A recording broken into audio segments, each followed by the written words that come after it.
Il est temps d'améliorer nos zones de texte pour que nous puissions personnaliser tous nos titres et contenus, notamment dans PowerPoint. Et pour ce faire, le principe de base, c'est que quand nous sélectionnons une zone de texte, un onglet supplémentaire apparaît tout à la fin qui se nomme, dans la version actuelle d'Office, Format de forme.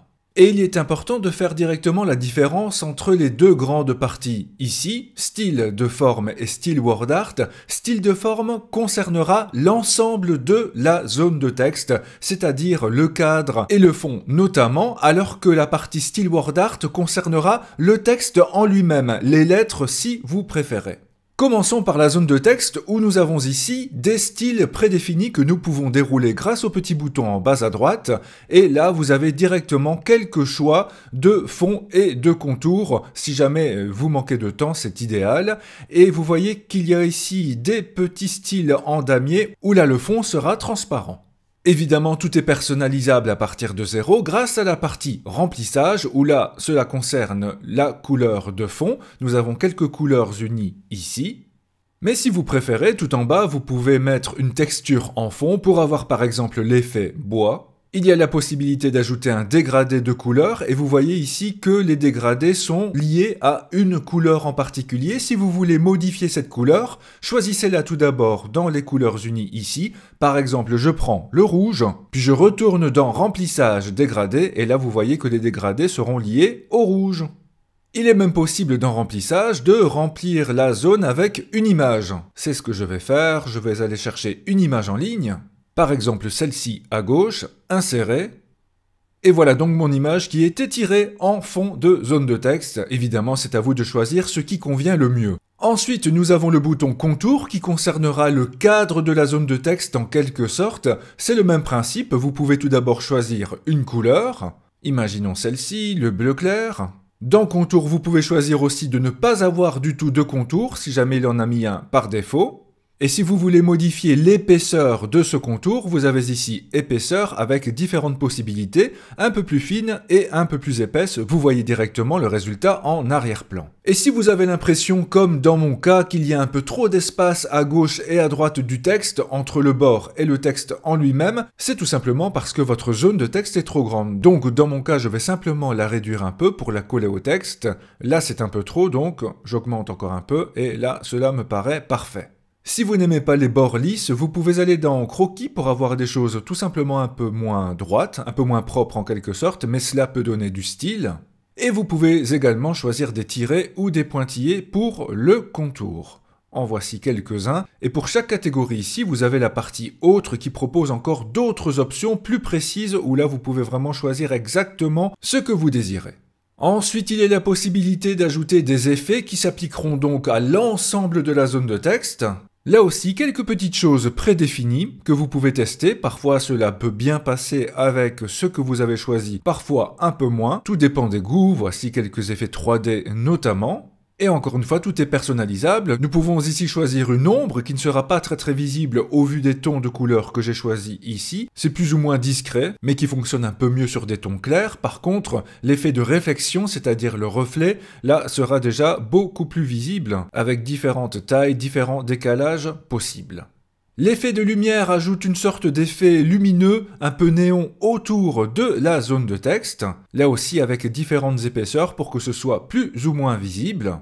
Les bordures adoucies permettent de rendre la bordure un peu plus estompée, un peu plus floue, mais cela peut donner aussi un joli effet dans certains cas. Et le biseau ajoutera un peu de relief à la bordure pour que cela donne un effet plaque 3D avec différents angles. Et donc vous comprenez qu'il faut tout simplement tester. Il y a des choses qui correspondront un peu mieux selon les couleurs choisies et la taille de la zone de texte. Enfin, ce qui est en général le plus impressionnant, c'est la rotation 3D, avec différents effets en 3 dimensions pour notre zone de texte, que vous pouvez découvrir en arrière-plan, mais voilà notamment ce que cela peut donner. J'en reviens à une version un peu plus sobre, car nous avons toujours l'onglet format de forme, et là-dedans nous allons maintenant nous intéresser aux styles WordArt, qui vont donc s'appliquer au texte en lui-même, aux différentes lettres. J'en profite pour zoomer un peu, donc là aussi, quelques styles WordArt prédéfinis, pour le texte, si vous manquez de temps, si cela s'adapte bien, tant mieux pour vous. Sinon, le principe est toujours le même. Remplissage du texte, c'est donc la couleur du texte en lui-même, toujours avec les mêmes outils. La possibilité d'ajouter une texture pour le texte. un dégradé si nécessaire. Et même une image en fond de lettre, c'est possible. Par exemple celle-ci, insérée, cela peut très bien fonctionner aussi. Heureusement, elle s'étale sur toute la longueur du texte, et pourquoi pas. Le contour du texte permettra d'ajouter un contour, mais ce à chaque lettre. Vous avez compris le principe, exemple je choisis la couleur rouge pour bien voir la différence, puis je retourne dans le contour du texte et j'augmente l'épaisseur et là vous allez voir que ce sera de plus en plus visible à en devenir pas très joli, mais cela peut vraiment faire ressortir certains textes si nécessaire. Et là aussi possible d'ajouter des contours par exemple en tiret, en pointillé, avec des effets qui peuvent être un peu bizarres, mais voilà, si cela vous plaît, tant mieux. Nous avons aussi des effets de texte. Nous avons tout d'abord les ombres, et là je vais vous montrer la partie interne, car ce sera un peu plus visible dans ce cas, une ombre à l'intérieur des lettres. Vous voyez quand même la petite différence, cela peut être bien. Les reflets se colleront au texte, contrairement à tout à l'heure où il y avait un plus grand décalage, ce qui d'après moi peut un peu mieux marcher si nous avons ni bordure ni fond pour la zone de texte. Voilà, j'ai enlevé tout cela, donc je retourne dans Effet de texte, Reflet, et là, vous voyez que c'est peut-être un peu plus pertinent. L'éclat rendra lumineux votre texte, toujours avec le choix de couleur et d'épaisseur. Le biseau pour ajouter un peu de relief à notre texte et ne pas avoir en quelque sorte des lettres plates. Et bien sûr, la rotation 3D pour notre texte.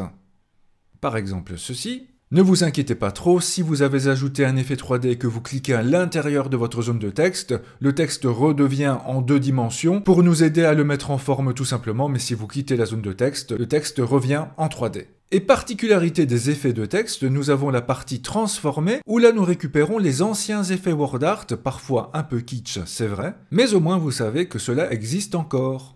La partie organisée est très intéressante également. Nous avons tout d'abord les boutons avancer et reculer qui peuvent être utiles si nous avons plusieurs objets sur la diapositive. Exemple, je vais ajouter une image. Voilà qui est fait. Et si je déplace ma zone de texte au-dessus de l'image, eh bien dans ce cas-ci, elle passe en dessous. Sauf que dans l'onglet format de forme, avec les boutons avancer et reculer, dans ce cas-ci je vais mettre avancer, je clique, parfois une, parfois plusieurs fois, jusqu'au moment où la zone de texte passe au-dessus de l'image. Et nous pouvons bien sûr faire le contraire, cliquer sur l'image, mettre format de l'image avancé pour qu'elle passe au-dessus de la zone de texte.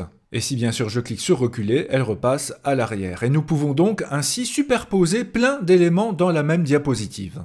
Ce qui m'intéresse également, c'est le bouton aligner pour pouvoir, par exemple, centrer la zone de texte horizontalement sur l'ensemble de la diapositive. Voilà, c'est automatique. Tout comme nous pouvons, dans aligner aussi au milieu, ce sera donc un alignement vertical cette fois-ci. Et si nous choisissons les deux comme je viens de le faire, nous avons vraiment une zone de texte bien centrée sur l'ensemble.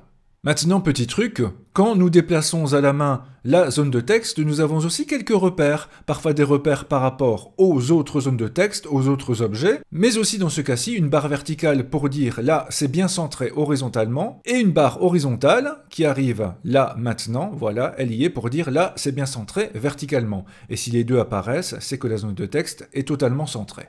N'oubliez pas non plus qu'il peut être intéressant d'afficher le quadrillage en allant dans Affichage, puis Quadrillage, ce qui permet de bien aligner certains objets par rapport à d'autres, pour que tout soit bien droit et propre. Car n'oubliez jamais que si vous projetez votre PowerPoint en grand écran, tous les détails seront d'autant plus visibles. Enfin, dans Format de forme, nous avons aussi le bouton Rotation qui permet de faire pivoter la zone de texte à droite, à gauche ou même de la retourner verticalement. Et encore une fois, si vous voulez quelque chose de plus précis, vous pouvez aller dans les autres options de rotation où là tout est personnalisable au millimètre près. Par exemple, si je clique sur le bouton du milieu et ensuite sur Rotation 3D, là je peux choisir exactement la rotation sur 3 valeurs. Si je mets des petits boutons, voilà, une rotation 3D, puis encore un peu ainsi, puis encore cela, et avoir vraiment ce que je veux sans le moindre souci. Et ceci n'est qu'un exemple, je vous laisserai tester tout cela car il y a tant de choses à faire. Je crois que là, je vous ai donné plein d'outils pour rendre vos zones de texte un peu moins austères. Si vous avez apprécié ces différentes astuces, merci de cliquer sur j'aime et de vous abonner à la chaîne si ce n'est déjà fait. Un grand merci à vous et à très bientôt!